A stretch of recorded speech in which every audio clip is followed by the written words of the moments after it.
Hi, this is RD's Vintage Tube Radios, TVs, and more, and here we have another preview for a future project. This is a 1931 RCA rae-56.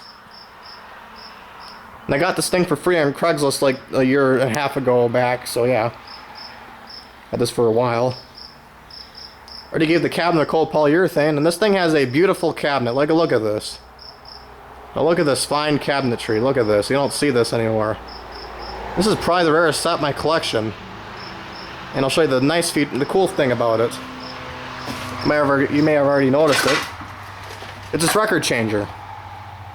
And oh my god, the mechanics are so beautiful in this thing. Which when I get to restoring this, after I restore a bunch of All-American 5s and those TVs I got, I'll probably make a video on this in the maybe somewhat distant future. Probably next few months or so. Or maybe a month or two, I don't know. So yeah. This thing also has a magnetic cartridge. Yes, this is a magnetic cartridge, believe it or not. Pretty early technology, ain't it? We had magnetic cartridges all the way back in 1931. Another cool thing about this thing, it has two playback speeds.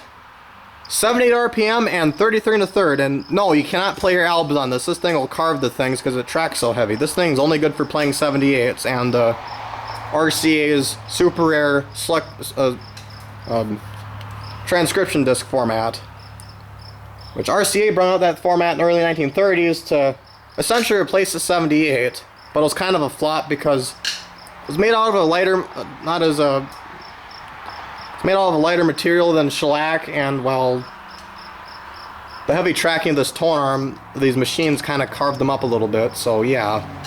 So after a few plays, there's flop select division format, no, not select division, transcription disc format, didn't really, yeah, it's kind of a flop, kind of like that is in diamond disc, so yeah.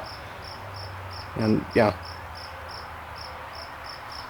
It's also a record cutter. Record cutting weight. Came with all the accessories.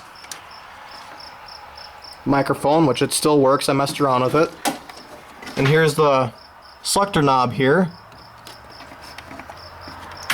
Actually, it's an on-off switch for the turntable, brain fart there. Now here's a selector knob.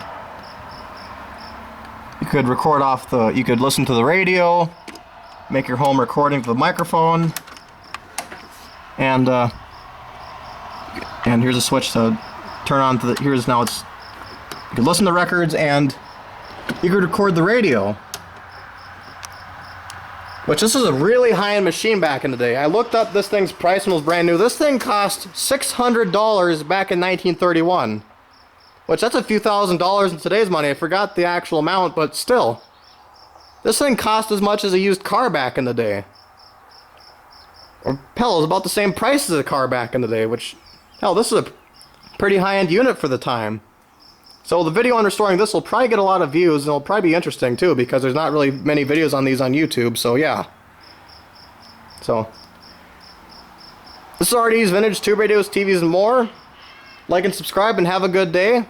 And I will be having radio restoration videos in the near future. Have an awesome day now.